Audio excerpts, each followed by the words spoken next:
I clearly remember my first day at Haverford. I remember the date actually too. It was the 12th of August 2005. My parents and my uncle and aunt and cousins all dropped me to Haverford with all my stuff, and I was living in Barclay Hall. And they just helped me move my stuff in and then said goodbye and left. And later that day we had an international orientation meetup.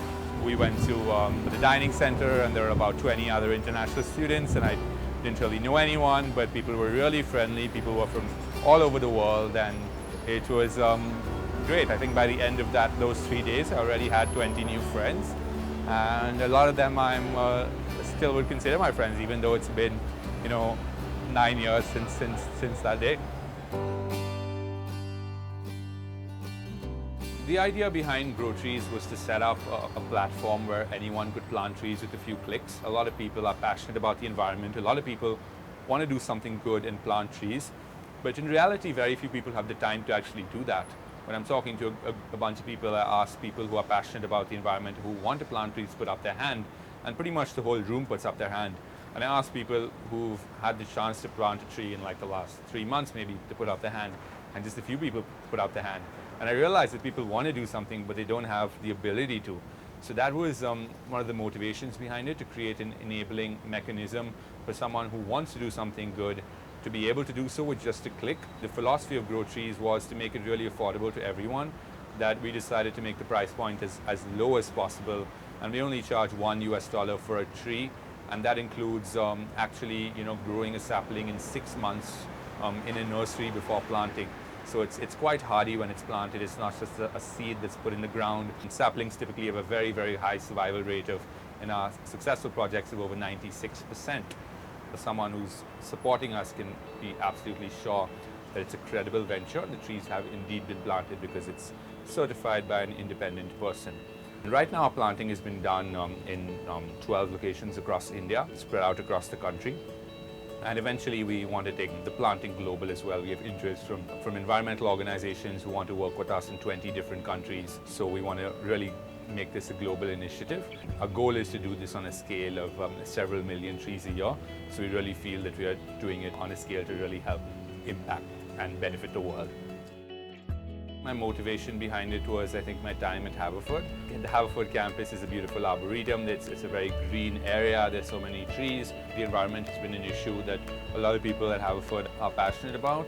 Overall, as a school, it's a school that really cares about reducing our carbon footprint, about fighting global warming, about making the world a better place. At Haverford, we have an honor code which talks about respect and trust and concern for everyone. And I just wanted to do something on those lines that extended to the environment, that I feel the environment is really neglected today, and it's paid an unfortunate price for all the development we've seen. So I wanted to do something on those lines that really helped the environment while allowing people to satisfy a private purpose of, greeting someone for a birthday or an anniversary through e-certificates. So it was a private purpose that combined with social good. There's a lot of research and studies that show that companies that are socially responsible and do good for the environment actually do better than companies that are not seen to be so, for a few reasons. One is that employees prefer working for companies that are socially responsible, so employee productivity and morale is likely to be higher. Secondly, customers prefer dealing with companies that are socially responsible, and it just creates a better ecosystem. So overall, we see that being environmentally responsible translates to greater profits and translates to greater shareholder value for companies. Starting Grow Trees was something that I had no academic experience in, and something I'd never done before, of course, because it was my first work experience after college. But because of my time at Haverford, I think I was able to sort of develop frameworks, not only were cost effective, but were very transparent and reliable. And that eventually we were selected as the only organization in India to be a tree planting partner of the United Nations Environment Program, and also an official partner of WWF and the United Nations Decade on Biodiversity. So I was working on Grow Trees for 4 years or so, but I just felt in order to grow this organization and to grow myself personally, I felt it was time to go back to school. And business school is something that's always been on my mind. Fortunately, I got into Harvard Business School, so I started my MBA there. During the summer, again, I wanted to challenge myself and try something different. So I thought that being at a hedge fund would be a great experience. And Hong Kong was a city I'd never really spent much time in. I've only visited here when I was a kid. And it's such an exciting new geography that's sort of a hub for finance. I just decided to take the plunge and accept this offer and spend the summer in Hong Kong. It's a really fun, vibrant city with a lot going on. And I think it has a great quality of life too. So I grew up in Bombay, India, and I was always keen to study in the US because both my parents had studied in the US. Before applying to school, I did a tour of a few colleges in the States. And out of them, Haverford really struck me as a place where I'd be very happy. I talked to a few students and they seemed very happy. It seemed like a great academic environment. I liked the small class size. I liked the ability for students to get really involved in the community. And the honor code really also influenced me to come to Haverford. I felt it was great. The students were given so much trust and the ability to conduct themselves without being constantly managed and supervised, and it would be a great place to grow and develop as a person. So although I knew what the honor code was before I started school at Haverford, I was really struck about how it really defined your life at Haverford.